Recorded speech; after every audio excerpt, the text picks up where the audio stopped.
अस्सलाम वालेकुम। Welcome to my YouTube channel. मैं हूँ नूर। आई होप आप सब लोग ठीक होंगे।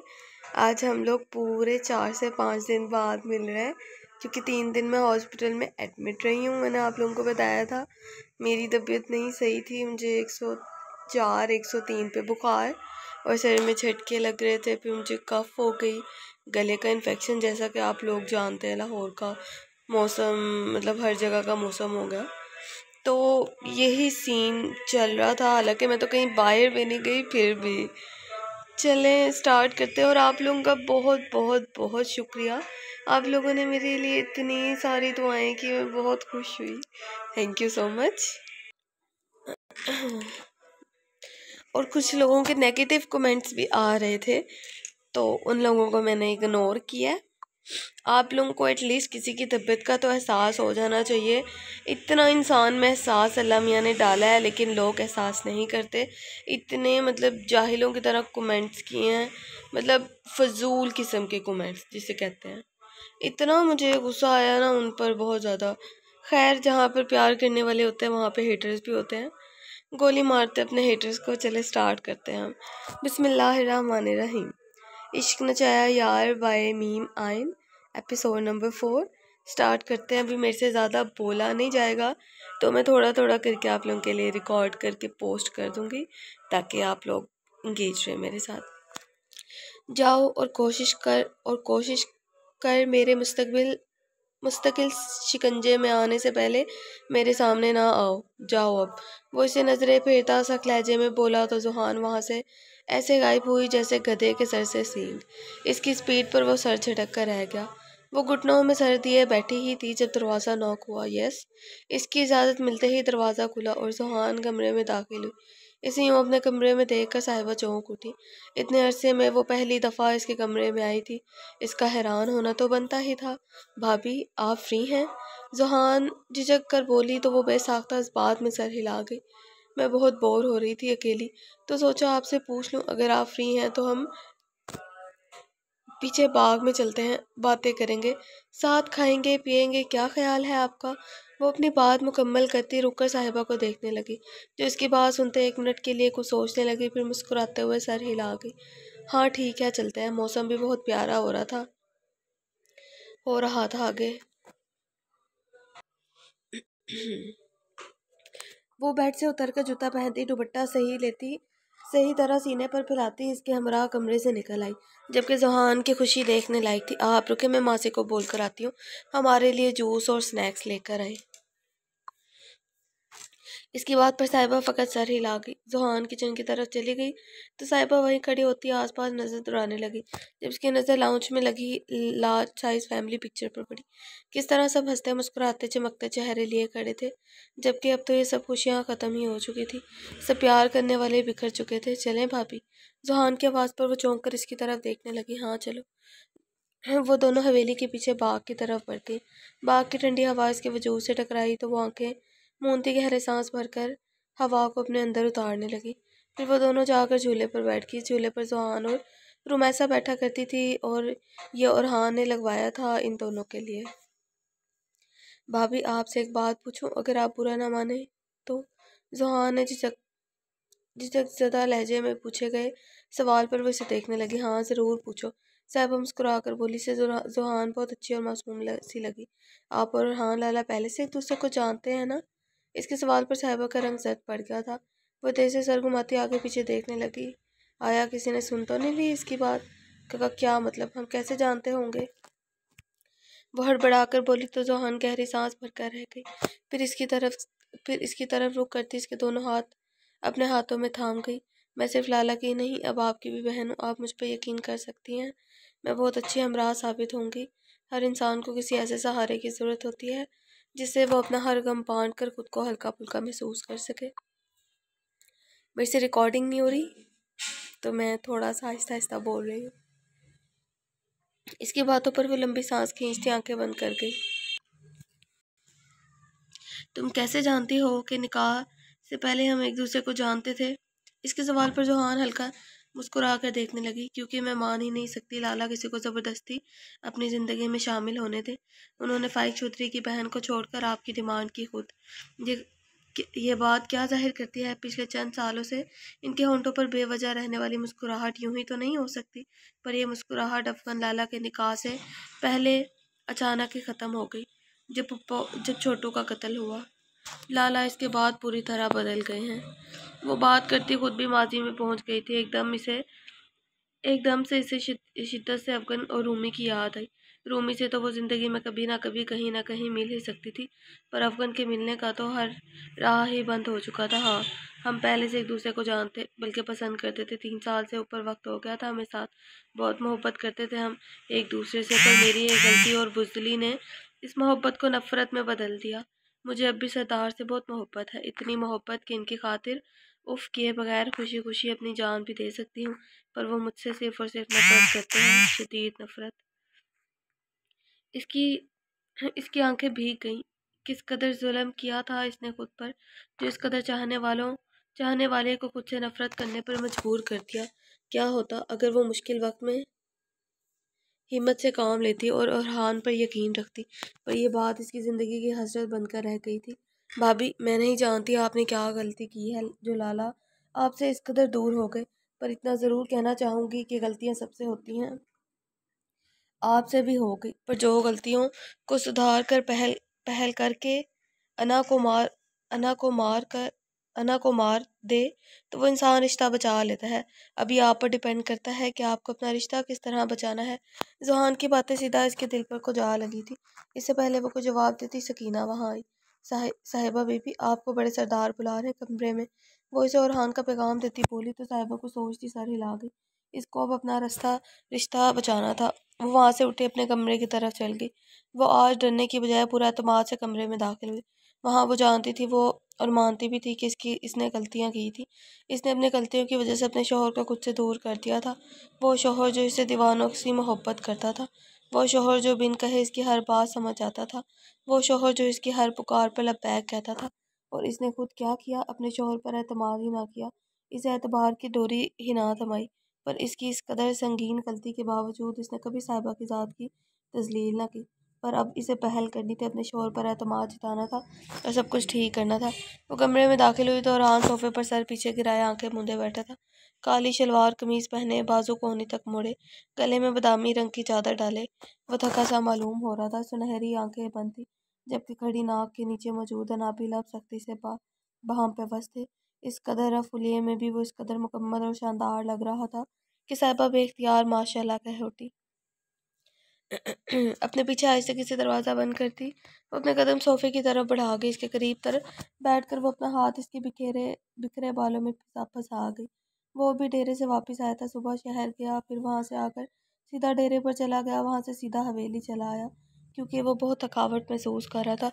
कमरे में आया तो खाली कमरा इसका मुंह चढ़ा रहा था। इसने सकीना के हाथ साहिबा को कमरे में आने का पैगाम भिजवाया और कुछ चेंज किए बगैर सोफे पर ठहर गया।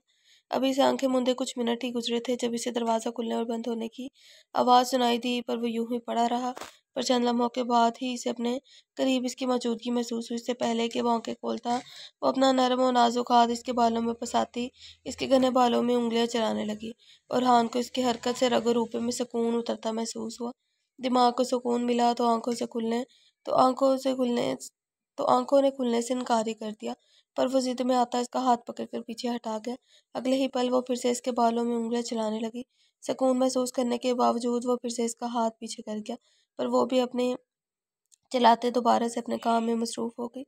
जब 3 दफ़ा ऐसा ही हुआ तो आखिरकार और लम्बीज था इसे इसके हाल पर छोड़ गया। आखिर सुकून मिल रहा था। आखिर सुकून मिल रहा हो तो कौन बेसुकूनी चाहता है? साहिबा नरमी से इसके बालों में उंगलियां चला रही थी। थक गए हैं ना? चाय बना कर लाऊं आपके लिए या फिर खाना खाएंगे? वो मीठी आवाज़ में पूछती। इसका दिल नरम करने के दर पे थी। कुछ भी नहीं चाहिए मुझे, दरुस्की से कहता। वो सर झटक गया।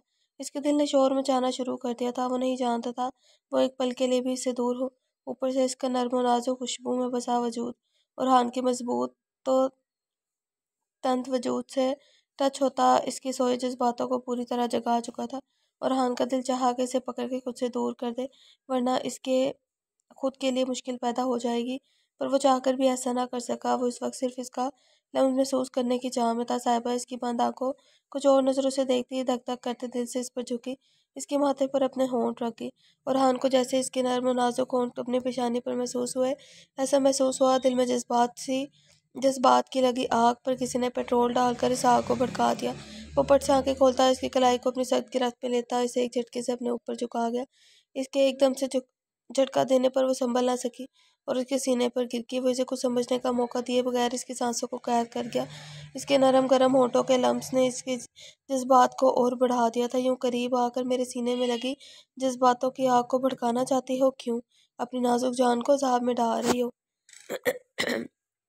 वो इसकी सांसों को आज़ादी बख्शता बोला तो साहिबा का गुलाबी चेहरा मजीद सुर पड़ गया था। वो इसकी नज़रों की तपिश से बचती इसके सीने में छुपने लगी तो अरहान इसकी गर्दन में बाजू डालता इसका चेहरा अपने मुकाबिल कर गया। बताओ, यही चाहती हो ना? इसकी गमगीन आवाज़ में पूछे गए सवाल पर साहिबा बेबसी से नफ़ी में सर हिला गई। मैं बस आपके करीब रहना चाहती हूँ, बहुत करीब।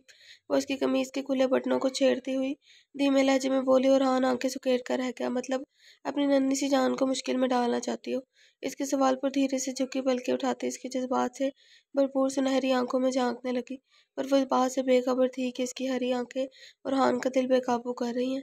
एहसास तो तब हुआ जब बुरहान झुकता नरमी से इसकी आंखों पर बारी बारी लब रख गया। साहिबा बंद आंखों से इसका कॉलर थाम गई। इसके सब नगीनों पर अपना लम्ब छोड़ते वो पीछे हटने को लगा तो नजर इसकी नाक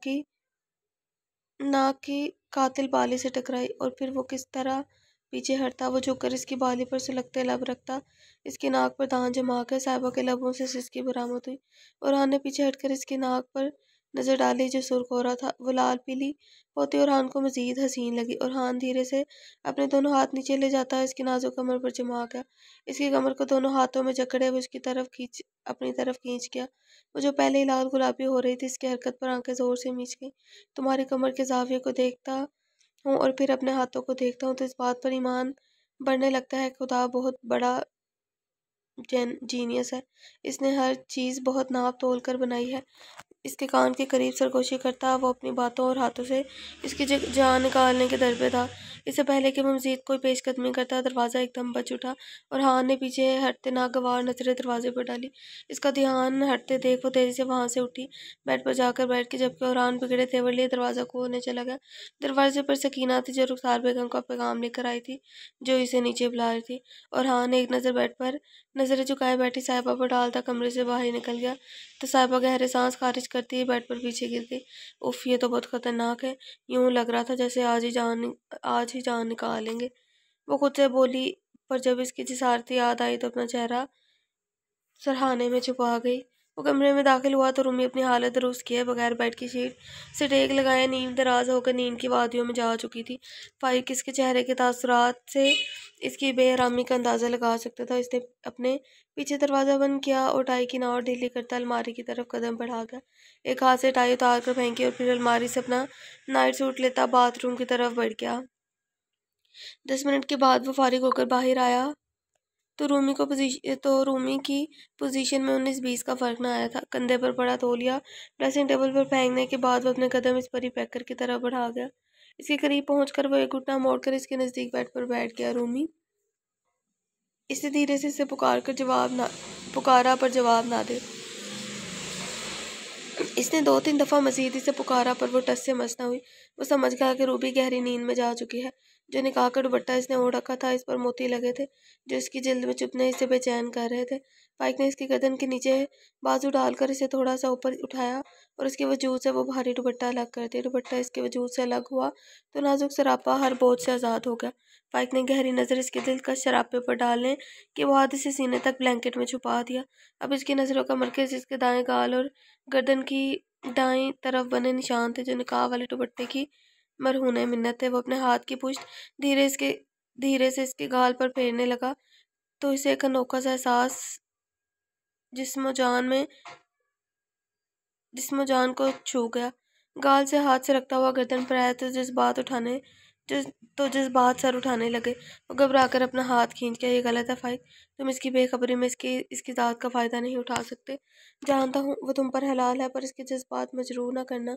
ज़मीर की कड़क आवाज़ पर वो सांस भरता पीछे हटने लगा, पर कुछ सोचकर बेसाख्ता मुस्कुरा दी और अगले ही लम्हे इसके चेहरे पर झुकता इसकी पेशानी को अपने लम से रोशनास करवाया। निकाह मुबारक मेरी जान। जो कर इसके कान में सरगोशी करता, वो मुस्कुराते हुए पीछे हट गया और इसे अपनी मोहब्बत के पहले लम से आशना कर आ गया था। वहां से हटकर वो बेड की दूसरी तरफ आकर लेटा और बत्ती बुझा गया। फिर हाथ बढ़ाकर रूमी को अपने साथ लगाया तो इसका सर अपने सीने पर रखता इसके गिर्द बाजू बांध गया। इतना तो वो जान क्या था, वो नींद की किस कदर पक्की है, इसलिए सुकून से इसे अपने सार में लेता आंखें बंद कर गया था। आज बरसों बाद सुकून में इस तरह आया था, तो इसीलिए जल्द ही नींद की वादी इसे अपने आगोश में ले गई थी। हो गया है तुझको तो प्यार सजना, ला कर ले तू इनकार सजना। वो जो टुकटुकी बांधे लाउन में काल पर मसरूफ शिफान को देख रही थी, साहिबा की गुनगुनाहट पर चौंक उठी, पर अगले ही पल इसके गुनगुनाहट में छुपे मतलब को समझती गड़बड़ा गई। क्या मतलब भाभी? वो न समझी का तासुर देती यहाँ वहाँ देखने लगी तो साहिबा 2 कदम चलती इसके मुकाबिल आ खड़ी। वही मतलब जो तुम समझ चुकी हो, या फिर ना समझी का मुजाहिरा कर रही हो? वो हाथ बांध कर इसके सामने खड़ी होती संजीदा नजरों से देखती बोली तो जुहान नजरें चुरा गई। ऐसी कोई बात नहीं है भाभी, न जाने आप क्या समझ रही हैं। वो साहिबा की आंखों में आंखें डालने से कतरा रही थी, शिफान से नजरें भी हटा चुकी थी। यानी तुम जानती हो कि मैं किस मुतालिक बात कर रही हूँ? तभी कह रही हो कि ऐसी कोई बात नहीं। साहिबा की बात पर वो गहरी सांस भरकर रह गई। बात तो सच है, मगर बात है रुसवाई की। कहने के साथ ही वो लॉन की तरफ पीट करके खड़ी हो गई। आपको कैसे पता चला भाभी? इसे अपना ही सवाल अजीब लगा, क्योंकि इश्क और मुश्क छुपाए नहीं छुपते। जिन राहों के मुसाफिर मैं खुद रह चुकी हूँ, इन राहों पर किसी और को चलता देखकर किस तरह न पहचानती। इसके सवाल का जवाब देते साहिबा के लहजे में यासियत समा गई थी। भाभी, क्या ये राह बहुत खाकदार होती है? वो सहमे लहजे में सवाल करने लगी तो साहिबा मुस्कुरा दी। नहीं मेरी जान, मोहब्बत की राह तो बहुत पूरा मन और सुकून और आसान होती है। इसे खारदार और कठिन तो हम लोग खुद बनाते हैं, कभी जज्बात को छुपा कर तो कभी हमराही के एतबार को कुचल कर। इसे आसान या कठिन बनाने वाले हम खुद होते हैं। साहिबा की गहरी बात पर जोहान की आंखें नम हो गई थी। पर भाभी, अगर इस राह में आपका कोई हमराह ही ना हो, फिर किस तरह ये राह करती है? इसके सवाल पर साहिबा गहरी नजरों से इसे देखने लगी, जिसकी आंखों में हसरत पनप रही थी। एक तरफा मोहब्बत का अजाब बहुत जानलेवा होता है, पर इसमें एक मीठी सी कसक होती है, एक उम्मीद भी होती है। एक तरफा आँख की आँच दोनों फरीक तक पहुंच जाने की। साहिबा की बात पर जोहान तंजिया हंस दी। साहिबा ने बहुत गौर से इसकी फीकी हंसी देखी थी। और भाभी, अगर आप जानते हैं कि जिस शख्स की एक तरफा मोहब्बत के हिजर में आप बरसों से जल रहे हैं, इसके दिल तक पहले ही किसी और की मोहब्बत की आंच पहुंच चुकी है, तो फिर इंसान किस तरह कोई उम्मीद लगाए? वो आंखों में हसरत ये साहिबा से मुस्तसफिर थी, पता नहीं क्या था। इधर आओ मेरे साथ सॉरी। साहिबा इसका हाथ पकड़कर इसे अपने साथ लाउंज में मौजूद सोफे के पास ले आई। इस वक्त इन दोनों के अलावा वहाँ कोई मौजूद न था। क्या तुम जानती हो तुम्हारी मोहब्बत एक वक्ती जज्बा है या देर देर बा एहसास? साहिबा के सवाल पर वो उलझती हुई सर हिला गई। मेरे जज्बात एकदम सच्चे और लाफानी हैं, वो पूरी यकीन अंदाज में बोली थी, जिसे इसकी बात में कोई शक की गुंजाइश बाकी ना हो। क्या तुम्हारी मोहब्बत हसूल मांगती है? साहिबा फिर से सवाल करके, जिसका जवाब जोहान की तरफ से नफी में आया था। मेरी मोहब्बत हसूल की मजाज नहीं, मुझे सिर्फ इनसे मोहब्बत है और बेइंतहा मोहब्बत है। बेगर्ज बेलौस और हर तरह के लालच से पाक इश्क की मिराज को छूती मोहब्बत, हसूल के लालच से पाक मोहब्बत। मैं बस इन्हें खुश देखना चाहती हूँ, चाहे वो जिसके साथ मर्जी खुश रहें। साहिबा समझती हुई सर हिला गई। इन्हें किसी और के साथ बर्दाश्त कर लोगी तुम? साहिबा के सवाल पर जोहान को लगा जैसे किसी ने इसका गला दबोच लिया हो। इनको किसी और के साथ तसव्वुर करना भी सुहाने रूह है, पर फिर जब इनकी खुशी का सोचती हूँ तो बाकी हर चीज़ पसे पसे मंजर में चली जाती है। कोई कोई लहजे में बोलती किसी और दुनिया में निकल गई थी। जानती हूँ मोहब्बत क्या मांगती है? साहिबा के सवाल पर वो इसे देखने लगी। मोहब्बत साबित कदमी मांगती है, डर जाना ही तो मोहब्बत कहलाता है। तुम दुआओं पर यकीन रखती हो? वो अपना तजुर्बा देती आखिर में इसे सवाल करके, तो वो इसे किसी ट्रांस की कैफियत में सुनती सर हिला गई। फिर यकीन रख कर मोहब्बत मांगो, मोहब्बत का मिल जाना मांगो। दुआएं तो तकदीर बदल देती हैं। अल्लाह पर पुख्ता यकीन रख कर इसके आगे झोली फैलाए जाए तो वो कभी भी झोली खाली हाथ नहीं लौटाता। क्या तुम नहीं जानती कि हर चीज़ इसके गुण की मोहताज है? इसकी आवाज़ जुहान पर कुछ अलग ही अंदाज में असरअंदाज हो रही थी। वो दम साधे से सुन रही थी। मोहब्बत में सदीक हो तभी मोहब्बत मिलती है, वरना मोहब्बत की खुशबू भी नहीं मिलती। अगर तुम्हारी मोहब्बत में सदीक सच्चाई हुई तो अल्लाह कैसे भी करके हर हाल में तुम्हारी मोहब्बत तुम तक ले आएगा। और ये नॉवल है, वैसे भी इन लोगों को मोहब्बतें मिल ही जाती हैं। अगर वो तुम्हारी किस्मत में लिखा है तो दुनिया की सबसे बड़ी से बड़ी ताकत भी इसे तुमसे छीन नहीं सकती। पर अगर वो तुम्हारा नहीं तो तुम मेरी एड़ियां रगड़ रगड़ कर किसी से भी मोहब्बत की भीख नहीं मांग सकती। मगर इसके रुकने पर जुहान तड़प पर बेबसी से देखने लगी। मगर इसके लहजे की बेसब्री पर साहिबा मुस्कुरा दी। मगर दुआएं तकदीर भी बदल दिया करती हैं। इसकी बात पर जुहान को लगा जैसे किसी ने तपते हुए कलेजे पर ठंडा पानी उंडेल दिया हो, जैसे बरसों के प्यासे को मीठा पानी मुयस्सर आ गया हो। वो एकदम उठी, इसके गले लगती, फूट फूट कर रोती। चुप करो पागल, ऐसे रोते थोड़ी हैं। साहिबा प्यार से इसे चुप करवाती इसका सर थपाने लगी कि आप बहुत अच्छी हैं भाभी, बहुत ज्यादा। वो ना आंखें लिए खुशी से बोली तो साहिबा मुस्कुरा दी। तुमसे कम। चलो अब कमरे में जाओ और मुंह धोकर फ्रेश हो जाओ, नमाज का वक्त होने वाला है, फिर नमाज भी जरूर अदा करना, ओके? इसकी ताकीद पर जुहान मुस्कुराते हुए सर हिला के फिर वहां से उठकर अपने कमरे की तरफ चली गई। शाम का खाना खाने के बाद सब लाउंज में बैठे हुए थे। साहिबा किचन पे सबके लिए चाय बना रही थी। शाम की चाय इसने अपने जिम्मे ले ली थी। जुहान ये ट्रे बाहर लेकर जाओ, मैं सरदार के लिए कॉफी बना कर ले आऊं। वो एक बाउल में काफी पहनती मसरूफ अंदाज में जुहान से बोली तो जुहान सारी लागी। जैसा कि सब लोग साथ बैठे थे, मुझे जरूरी बात करनी है आप सबसे। शिफान की बात पर सबने ना समझी से इसकी तरफ देखा। एक सोफे पर अरहम बलोच बैठे हुए थे, जबकि साथ वाले सोफे पर रुखसार बेगम और नाज बेगम बैठी हुई थी। इनके बिल्कुल सामने सोफे पर और शिफान बैठे थे। शिफान को यही वक्त सही लगा अपनी करने के लिए। बोलो, क्या बात करनी है, हम सुन रहे। सबसे पहले बोलने वाले अरकम बलोच थे। मुझे उम्मीद है आप सब मेरी बात ध्यान से सुनेंगे और इस पर गौर करेंगे। वो दोनों हाथों को बाहों पर सहे दोनों बाजू की कोनी घुटनों पर टिकाकर थोड़ा आगे बैठा बैठता बोला तो सभी इसकी तरफ मुतवज्जा हुए। मैं जानता हूँ ये वक्त सही नहीं इसीलिए इस बात के लिए, पर मुझे लगता है कि इसी तरह इस हवेली पर छाया जमू टूट सकता है। गहरी खामोशी में सिर्फ इसकी गंभीर आवाज ही गूंज रही थी। बरखुदार, जो भी बात करनी है अभी लजक करो, हम सुन रहे हैं। और हम बलोच की बात पर शिफा ने गहरी सांस भरते खुद में हिम्मत जमा की और फिर बोलना शुरू किया। मैं शादी करना चाहता हूँ। आखिरकार बिल्ली थैले से बाहर आ ही चुकी थी।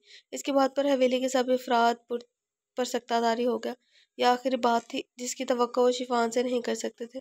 क्या हुआ, ऐसे चुप क्यों हो गए आप सब? इसने सब पर बारी बारी एक नज़र डालकर पूछा तो सभी इसे देख कर रह गए थे। अगर शादी की बात कर रहे तो यकीनन शादी के लिए कोई लड़की भी देख रखी होगी। और हम बलोच की बात पर वो सीधा होता टांग पर टांग जमा कर बैठ गया। मैं आपका फर्माबरदार बेटा हूँ बाबा। मैं कैसे जिंदगी का इतना बड़ा फैसला खुद से कर सकता हूँ? मैं जानता हूँ आप लोग बचपन से जुहान को मेरे लिए पसंद कर चुके हैं और मैं आपकी पसंद का एहतराम करता हूँ। आप सबकी ख्वाहिश का एहतराम करते हुए मैं जुहान से शादी के लिए तैयार हूँ। वो सबको एक नज़र देखता संजीदगी से बोला तो इसकी शराफत पर ओरहान अश अश कर उठा, जबकि किचन के दरवाजे पर खड़ी जुहान के हाथ से ट्रे छूटता जमीन पर सो गया। कपों से चिलकती गरम गरम चाय इसके पाँव पर गिरी तो वो तकलीफ के मारे चिल्लाने की बजाय साकित खड़ी रही। शोर की आवाज़ सुनते सबकी तवज्जो इसकी तरफ हुई तो सबसे पहले ओरहान तेज कदम उठाता इसकी तरफ बढ़ा। गुड़िया, आप ठीक हो? वो इसे कंधे से पकड़कर एक तरफ करता इसके पाँव की तरफ देखता पूछने लगा, जिस पर वो जवाब दिए बगैर यूं ही खड़ी रही। इसका दिमाग वहां मौजूद होता तो ही वो बात का जवाब देती। और हान इसके कंधों के गिर्द बाजू लपेटता इसे अपने साथ लाए सोफे की तरफ बढ़ गया। इसे शिफान के पहलू में बिठाकर खुद इसके सामने पैरों के बल बैठ गया। शिफान के पहलू में आते ही जुहान के साकित पड़े दिल ने तेजी से धड़कना शुरू कर दिया। नाज बेगम के कहने पर साहिबा जल्दी से फर्स्ट एड बॉक्स उठाकर लाई थी और जुहान के दोनों पाँव उठाकर सामने टेबल पर रख गया, जो बुरी तरह सुर्ख हो रहे थे। खुदा गरक करे तुम्हें साहिबा, मेरी फूल जैसी बच्ची का क्या हाल कर दिया। रुखसार बेगम की कड़क आवाज़ पर जहाँ साहिबा सहम गई थी और हाँ ने नागवारी से इनकी जानिब देखा तो इसने कुछ बोलने से पहले अरकम बलोच बोल उठे, इस बच्ची का क्या कसूर इसमें भाभी? इसके लहजे में महसूस की जाने वाली नागवारी ना थी। इनकी खुश इखलाकी और नरम दिल भाभी को न जाने साहिबा के मा, मामले में क्या हो जाता था। सारा कसूर इसी का, जब से इस घर में आई है सभी करता ही चला जा रहा है। इसकी क्या जरूरत थी इतना भारी ट्रे जूनी को पकड़ाने की? और ये तो जानती ही नहीं यही है कि मेरी सारी औलाद तकलीफ में रहे। वो दबा दबा चीख रही थी। साहिबा की आंखों से आंसू फिसलते चले जा रहे थे। इसकी बातों पर और जब्त खोता ही झटके से उठा और उसके तेवर देखकर साहिबा की चीख निकल गई। सारा कसूर इसी का है, जब से इस घर में आई है सभी करता ही चला जा रहा है। सॉरी। वो दबा दबा चीख रही थी। ये मैंने पढ़ लिया। मैंने एक दफ़ा नहीं बल्कि बहुत दफ़ा कहा है माँ कि साहिबा मेरी बीवी है और इसकी इज्जत मेरी इज्जत है। आप क्यों अपने अपने ही हाथों से बार बार अपने ही बेटे की इज्जत को को बेइज्जत करती हैं। जहाँ तक बात रही साहिबा के कसूर की, तो वो बिल्कुल बेकसूर है। इस सब मामले में इसका कोई कसूर नहीं। अफगन की बस इतनी ही ज़िंदगी लिखी थी। आप में या कोई और इसकी ज़िंदगी की मियाद बढ़ा नहीं सकता था। वो इससे पहले वो अपनी बात मुकम्मल करता, रुखसार बेगम एकदम भी पढ़कर चीख उठी थी। मरा नहीं था, कत्ल हुआ है मेरे बच्चे का। कत्ल का मतलब समझते हो ना? और कत्ल भी किसने किया? तुम्हारी चहेती बीवी के साहब का आशिक ने। वो चीखती हुई आपे से बाहर हो गई थी, जबकि इनके अल्फाज पर औरान जब्त खोदा पास पड़ी कुर्सी को ठोकर मारता अपने बाल मुट्ठियों में जकड़ गया। आंखें लाल सुर्ख हो गई थी। मेरी माँ है आप, और आपके आगे ऊंचा बोलना बोलना भी मैं गुनाह समझता हूँ माँ, पर आज सबके सामने आखिरी दफ़ा कह रहा हूँ, साहिबा मेरी बीवी है, मेरी इज्जत है। मैं बर्दाश्त नहीं कर पाऊंगा अगर मेरी महफिल में से दोबारा बेइज्जत किया या इस पर कोई इल्ज़ाम तराशी की। अगर आप मेरे साथ किसी अल्फाज से तकलीफ ज़्यादा हुई है तो इसके लिए मुझे माफ़ कर दीजिएगा। वो सबसे साहिबा की तरफदारी करता आखिर में रुखसार बेगम के दोनों हाथ थाम कर चूमता आंखों से लगा गया, जबकि रुखसार बेगम फेंक फेंक कर बिलक बिलक कर रो दी थी। मैं क्या करूं? बुरहान मेरे जिगर का टुकड़ा था अफगन, मुझे यकीन नहीं आता वो हमारे दरमियान नहीं, और जब यकीन करने लगे हो तो फिर सब्र नहीं आता। मैं क्या करूं बुरहान, मैं क्या करूं? मुझे अपना बच्चा नजर नहीं आता तो मेरा कलेजा जलता है। बुरहान इनके लहजे की तड़प पर सबकी आंखें नम हो गई थी, जबकि बुरहान इन्हें अपने बाजू के सहार में लेता इन्हें तसल्ली देने लगा। माँ, ये सिर्फ आपका ही नहीं बल्कि हम सबका दुख है, पर प्लीज़ एक बेटे के दुख में दूसरे बेटे का दिल कभी मत दुखी मत करें। हमारे अफगन के साथ जो कुछ हुआ इसमें मेरी बीवी का कोई कसूर नहीं माँ। वो इन्हें अपने साथ लगाए धीरे धीरे समझाने लगा, जबकि वो यूं ही रोती रही। साहिबा वहाँ से जा चुकी थी। पापा पानी। साहिबा की लहरती आवाज़ पर रुखसार बेगम ने वो गर्दन मोड़कर इसे देखा, जो हाथ में पानी का गिलास पकड़े खड़ी थी। इसे एक नज़र देखकर वो गर्दन मोड़ गई तो रहान ने खुद ही साहिबा के हाथ से गिलास पकड़कर रुखसार बेगम के मुंह से लगाया, तो वो दो घूंट हलक में उतार कर गिलास पीछे कर गई और रहान ने इन्हें कंधे से पकड़कर सोफे पर बिठाया और खुद इनके सामने पैरों के बल बैठ गया। और सब हंगामे में जोहान को भूल ही चुके थे और वो खुद अपनी तकलीफ भूले बैठी थी। होश तो तब आया जब अपने पाँव पर किसी के हाथ का लम्हा महसूस हुआ। वो चौंक कर अपने पैरों की तरफ देखने लगी तो सामने बैठे शिफान और अपने पाँव पर मौजूद इसके भारी हाथ को देखकर वो थरथरा उठी। इसने एकदम अपना पाँव पीछे करना चाहा। शिफान इसके पाँव को अपने हाथ की शिकंजे में लेता इसकी कोशिश नाकाम बना गया। इसने डरते डरते आंखें उठाकर देखा तो वो इसे देख रहा था, पर इसकी आंखें हर तासुर से पाक थी। इसकी स्पाट आंखों को देखती वो झुरझुरी लेकर रह गई। पापा पाँव छोड़ दे मेरा प्लीज़, वो सरगोशी नुमा आवाज़ में बोली तो इसकी आंखों में मौजूद इल्तिजा को देखते वो आबरू झुका कर रह गया। और ना छोड़ो तो? वो उसके पाँव पर गिरफ्त सख्त करता बोला तो वो सी करके रह गई। मुझे अच्छा नहीं लग रहा, प्लीज़। वो यहाँ वहाँ देखती फिर से धीमे लहजे में इससे मुखातिब हुई थी। क्या अच्छा नहीं लग रहा मेरा छूना? इसके चेहरे पर मौजूद इस्तज़ाई हंसी को वो समझ ना सकी। नहीं, आपको मेरे पाँव छूना। इसके जवाब पर वह गहरी नज़र इसके कपकपाते वजूद पर डाल गया। पर क्या तुम नहीं जानती कि बहुत जल्द मैं तुम्हारे जिस्मो जहाँ का मालिक बनने वाला हूँ? फिर तो तुम्हारे पूर को छूने का हक हासिल होगा मुझे। तब किस हक से रोकोगी? इसकी गंभीर सरगोशी जोहान की जान निकालने के लिए काफ़ी थी। वो एकदम इसके होंठों पर उंगली अपनी हथेली जमा गई। प्लीज चुप कर जाएं, सब यहाँ हैं। वो घर वालों की तरफ देखती बेबसी से बोली तो शिफान नजरें झुकाता अपने होंठों पर जमे इसके नाजुक हाथ को देखने लगा। इसकी गहरी नजरों का इत्तेकाज महसूस करती वो तेज से हाथ उठा के शर्म के मारे चेहरे पर सुर्खी बिखर गई थी, जबकि हाथ कप को पाने लगे थे। चुपचाप बैठ जाओ और मुझे अपना काम करने दो, रोब से कहता वो हाथ बढ़ाकर फर्स्ट से क्रीम निकाल कर नरमी से इसके पाँव पर लगाने लगा। वो पूरी तरह अपने काम में मगन था। दोनों पाँव पर क्रीम लगाने के बाद इसने अचानक नजर उठाकर जोहान की तरफ देखा तो वो टुकटुकी बांधे इसे देख रही थी। इसके एकदम देखने पर वो शर्मिंदगी से आंखें मीच कर रह गई। शिफान लम पीच कर रह गया। वो वहां से उठा और हाथ धोने बाथरूम की तरफ चला गया। 5 मिनट के बाद जब वापस आया तो लाउंज का माहौल कदरे पुरसकून था। गला कंघाटे इसने सबकी तवज्जो अपनी तरफ करनी चाहिए तो सभी इसकी तरफ मुतवज्जो। मेरे सवाल का जवाब तो है ही क्या? वो बारी बारी बाप और चचा को देखकर बोला तो जो हाँ नफ़ी में सर हिलाकर रह गया। फिर इसे एक बात बुरी तरह खटक रही थी कि शिफान किसी और लड़की को पसंद करता है, फिर एकदम जुहान से शादी की ख्वाहिश क्यों कर रहा है? वो सोच चुका है कि वो शिफान से अकेले में इस बारे में बात ज़रूर करेगा। जुहान एकदम वहाँ से नंगे पाँव अपने कमरे की तरफ चल दी, जिस पर शिफान और हान के अलावा सब धीरे से मुस्कुरा दिए। भाई साहब, हमारी तो बचपन से ख्वाहिश थी कि जोहान हमारी बेटी बने। अब मेरे नालायक बेटे ने अपनी ख्वाहिश का इजहार कर ही दिया है, तो हम बाकायदा आपसे आपके सामने हाथ फैलाते हैं, जोहान को हमारी बेटी बना दीजिए। आपको कभी भी मेरे बेटे की तरफ से किसी किस्म की शिकायत का मौका नहीं मिलेगा। और हम अरकम बलोच से बोले तो नाज बेगम भी मुस्कुराते हुए सर हिला के, जी भाई साहब, प्लीज़ हमें खाली हाथ मत लौटाइएगा। अब नाज बेगम की बात पर अरकम बलोच ने रुखसार बेगम और रहान की तरफ बारी बारी देखा तो दोनों ही मुस्कुराते हुए सर हिला गए। हमें कोई एतराज़ नहीं शिफान, हमारा अपना ही बच्चा है, पर एक दफ़ा जोहान से पूछना चाहूँगा, इसकी मर्जी मेरी सबसे इसकी मर्जी मेरे लिए सबसे ज़्यादा मायने रखती है। अरकम बलोच की संजीदा आवाज़ पर सब मुतफिक होते सर हिला के, साहिबा मेरी काफ़ी कमरे में लेकर आओ। संजीदा आवाज़ में साहिबा को हुक्म देता वहां से उठकर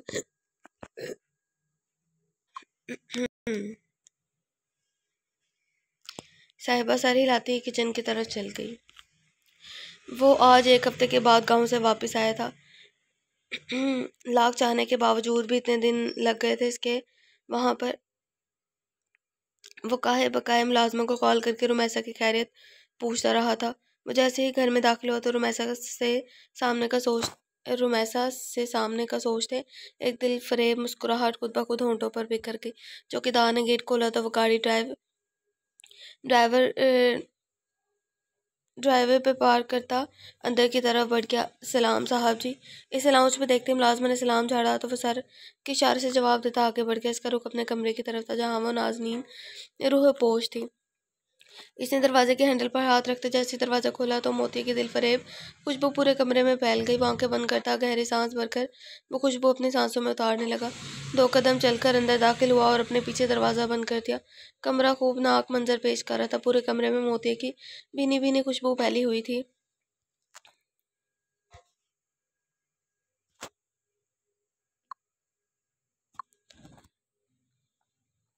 सर्दी की शिद्दत कम करने के लिए कमरे में हीटर लगाया गया था।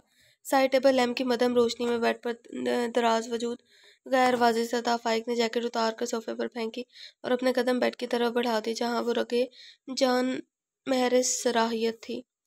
वो दबे कदमों से चलता बेड की दूसरी साइड पर की तरफ बढ़ा और धीरे से वहां नींद दराज हो गया। मोती की खुशबू तेज हो चुकी थी जिस पर वो समझ गया था कि ये खुशबू उसके पहलू में मौजूद वजूद के बदन से उठ रही है। वो सर पैर कंबल में छुपी हुई थी। फाइक ने बदमजा होते हाथ बढ़ाकर धीरे से इसके चेहरे से कंबल पीछे किया तो इसके चेहरे पर नजर पड़ते ही फाइक को लगा जैसे सियाह बादलों की ओर से चांद निकल आया हो।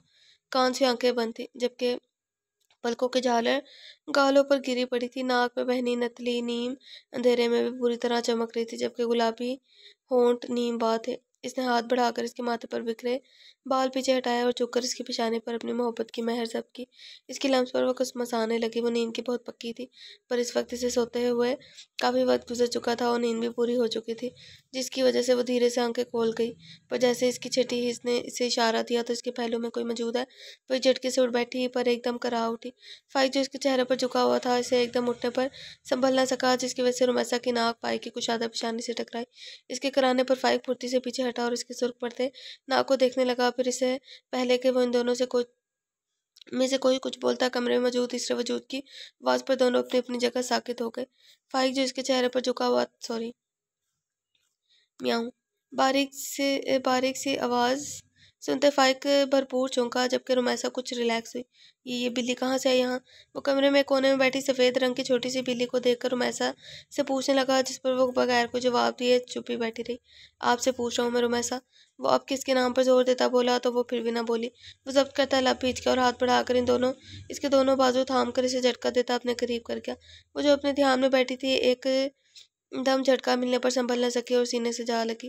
पर उसकी कमर के गिर्द बाजू लपेटते से अपने साथ लिए पीछे बिस्तर पर गिर गया। फाइक कमर के बल बिस्तर पर लेटा हुआ था और रुमैसा इसके सीने पर गिरी हुई थी। काका क्या कर रहे हैं आप? छोड़े मुझे। वो उसके कंधे पर हाथ मारती पीछे हटने की कोशिश करने लगी पर फाइक चौधरी की तरफ से निकलना आसान थोड़ी था। आप ही बता दें मिसिस कि मैं क्या कर रहा हूँ क्योंकि मेरे इल्म में तो ऐसा कुछ नहीं। मैं तो बस आराम कर रहा हूँ। इसकी मजामत की परवाह के बगैर वो इसे मजीद खुद में पीछ गया। आप मेरे करीब क्यों आ रहे हैं? छोड़े मुझे।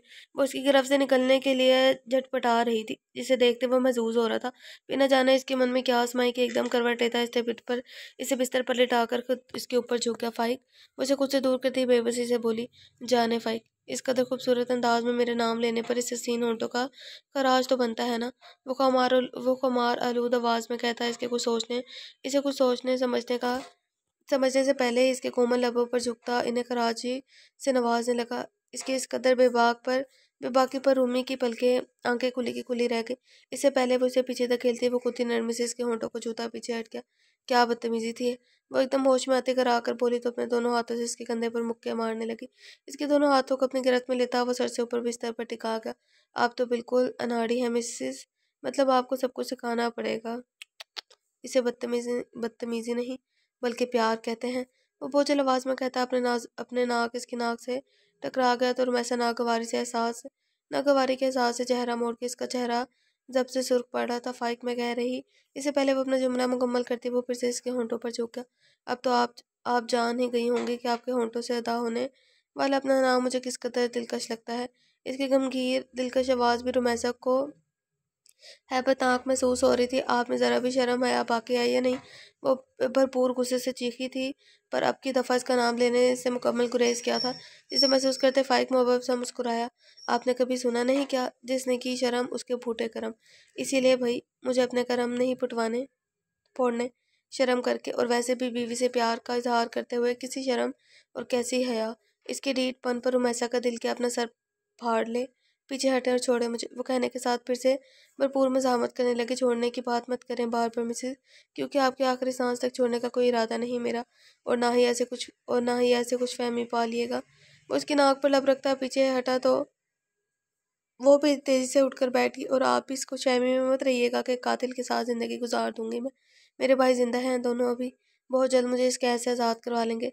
मैं अपनी बिनाई ना होने पर आज बहुत खुश हूँ। अल्लाह का शुक्र है कि मुझे आपका ये मकरूहा चेहरा नहीं देखना पड़ा, और प्लीज़ कोशिश कीजिएगा कि आपकी ये नागवार आवाज़ भी मुझे सुनाई ना दे। वो एक ले मैं कहती बेड पर गिरती सुर्ख चेहरा तकिए में छुपा के, जबकि फाइक धुआं धुआं होते चेहरे से इसके अल्फाज के तलखी को महसूस करता वहीं का खड़ा रह गया। बेटा मैं अंदर आ सकता हूँ। जुहान अलमारी में सर घुसाए खड़ी थी जब इसके कानों से और हान की आवाज़ टकराई। इसे मुड़कर दरवाजे की तरफ देखा जहाँ वो खड़ा इजाज़त मांग रहा था। वो तेजी से अलमारी का दरवाज़ा बंद करते और हान की तरफ आई, इसका हाथ थाम गई। आपको पूछने की क्या ज़रूरत है लाला। वो इसे अपने साथ लेती अंदर आ गई। वो इसे अपने बाजों के घेरे में लेकर सोफे पर बैठ गया। एक ज़रूरी बात करनी थी आपसे, और मुझे यकीन है मेरी गुड़िया अपने लाला से बगैर झिझके साफ बात करेगी। मैं ठीक कह रहा हूँ ना। नरमी से बोलता जोहान को बहुत प्यारा लगा था। जी लाला, मैं आपको मायूस नहीं करूँगी। वो मुस्कुरा कर बोली तो orhan इसके सर पे हाथ रखा। आप जानती है कि आप बड़ी हो गई हैं माशाल्लाह, और अब आपकी शादी की उम्र हो गई है। हम सब घर वालों ने शिफान को आपके लिए पसंद किया है। आपको अपने हमसफ़र के तौर पे शिफान कबूल है। आप अपने दिल से फैसला करके बताएं कि आपको ये रिश्ता कबूल है या नहीं। वो बहुत मोहब्बत और नरमी से पूछ रहा था। जोहान की आंखें भर आई। लाला अफगन, लाला और रूमी के बगैर मैं कैसे। वो बात अधूरी छोड़ती एकदम हाथों में चेहरा छुपा कर रो दी, और आने से नरमी से अपने सीने से लगा गया। मेरी जान अफगन, अल्लाह की अमानत हमारे पास, अल्लाह ने वापस ले ली अपनी अमानत। हम इसे शिकवा नहीं कर सकते बल्कि सब्र ही कर सकते हैं बस। जहाँ तक रूमी की बात है तो हम कोशिश कर रहे हैं, इंशाल्लाह बहुत जल्द वो हमारे साथ होगी, पर शिफान जल्दी शादी करना चाहता है। अब आप बताएं आपका क्या फ़ैसला है।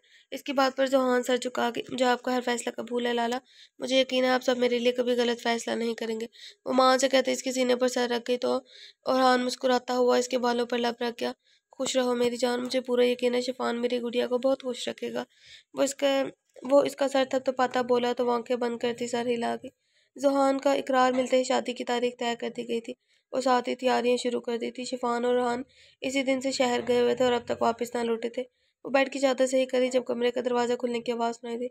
इसने मुड़कर देखा तो एक हाथ में जैकेट पकड़े थका थका सा फरहान कमरे में दाखिल हुआ। आज 3 दिन बाद इसे अपने सामने देखते साहिबा के चेहरे पर खुशगवार मुस्कुराहट दौड़ गई थी। वो तेजी से चलते इस तक आई और इसके हाथ से जैकेट थाम गई। कैसे हैं आप? आपके लिए पानी लाऊं? वो जैकेट इसके हाथ से थाम कर मोहब्बत भरे अंदाज में बोली तो वो एक नज़र इसे देखते बगैर जवाब दिए अलमारी से शलवार सूट निकालता बाथरूम की तरफ बढ़ गया। इसके जाने के बाद वो जैकेट सोफे पर रखती कमरे से बाहर चली गई। थोड़ी देर बाद वो कमरे में दाखिल हुई तो इसके हाथ में एक ट्रे था, और एक नज़र शीशे के आगे खड़े बाल बनाते और हाथ पर डालकर ट्रे टेबल पर रख के काफ़ी पी लें आकर। इसे आवाज़ देती वो कुछ साइड टेबल पर पड़ा सामान समेटने लगी, और हाँ ने सोफे की तरफ बढ़ते एक नज़र इसके चेहरे पर डाली जो कुछ देर पहले चमक रहा था, लेकिन अब इसके चेहरे पर उदासी ने पहरा डाल लिया था। सोनी नाक इसके चेहरे को और भी उदासी जाहिर कर रही थी और हान को इसकी खाली नाक बिल्कुल पसंद नहीं थी। वो सोफे पर बैठे एक नज़र ट्रे पर डाल गया। गरम गरम भाप उड़ाते कॉफ़ी का बड़ा मग, साथ 3 प्लेटों में मुख्तलिफ स्नैक रखे थे।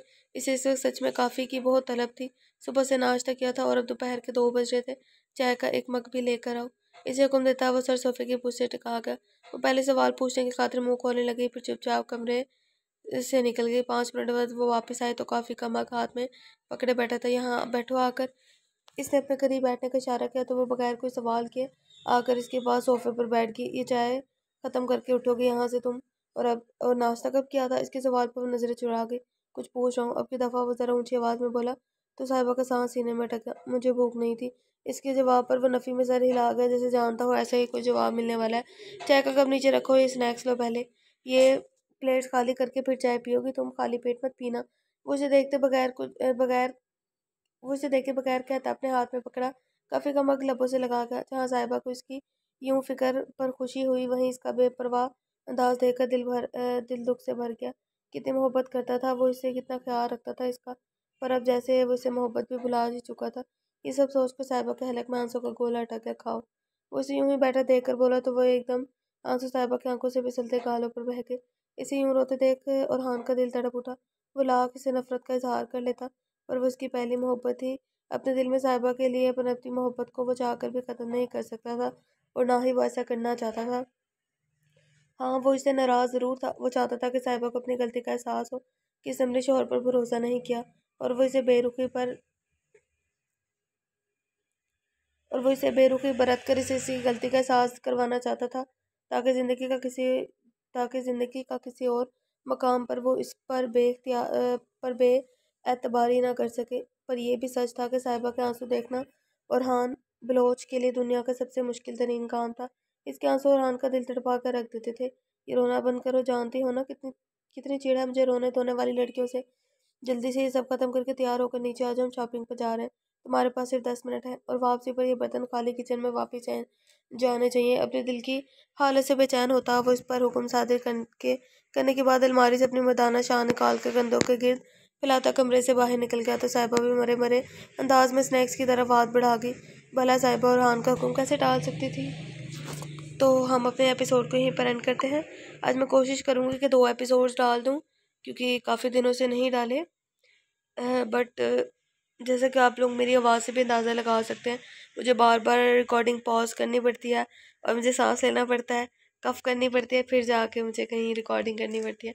तो अपना बहुत सारा ख्याल रखिएगा, मुझे दुआ में याद रखिएगा। मिलते हैं, 2 एपिसोड रह गए हैं इसके। मिलते हैं नेक्स्ट नावल के साथ। अल्लाह हाफिज़।